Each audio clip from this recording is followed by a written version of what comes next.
केरळ राज्याच्या विभाजनाची मागणी तर दुसरीकडे पी विजयन सरकारची केरळचं नाव बदलण्याची मागणी यावरून नवा वाद होण्याची शक्यता। श्रीनगरमध्ये पीडीपी कार्यकर्ते आणि नेत्यांचं आंदोलन, वीज दर वाढी विरोधात पीडीपीचं आंदोलन।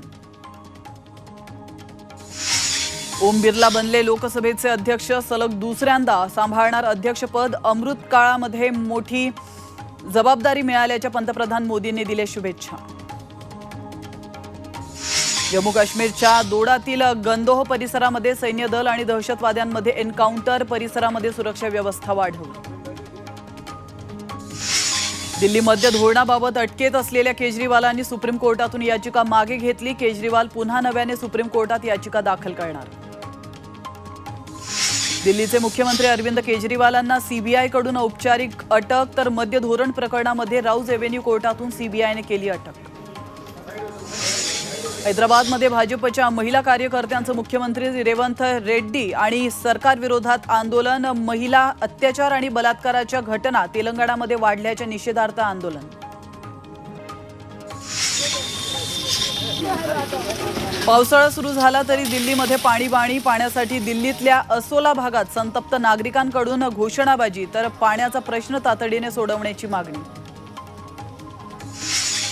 तामिळनाडूच्या काही भागात उद्यापर्यंत मुसळधार पावसाचा इशारा। निलगिरी जिल्ह्यामध्ये पावसाचा जोर, तर पलांडूर आणि गुडालूरमध्ये शाळांना सुट्टी घोषित।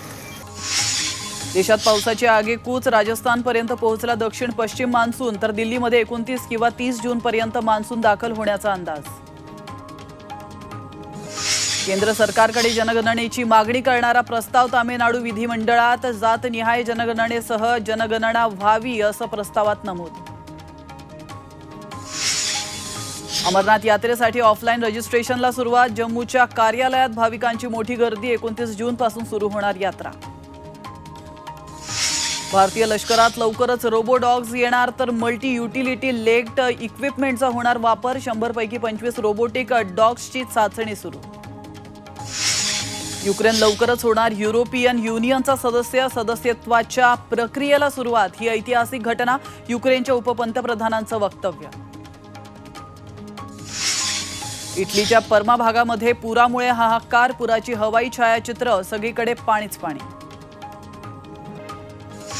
क्रिकेटमधील डकवर्थ लुईस मेथडच्या नियमाचा शोध लावणारे क्रिकेटर फ्रँक डकवर्थ यांचं निधन, तर वयाच्या 84व्या वर्षी घेतला अखेरचा श्वास। ऑस्ट्रेलियाचा क्रिकेटर डेव्हिड वॉर्नरचा इंटरनॅशनल क्रिकेटमधून संन्यास। वॉर्नरने इंटरनॅशनल T20च्या 110 मॅचेसमध्ये केले 3277 रन।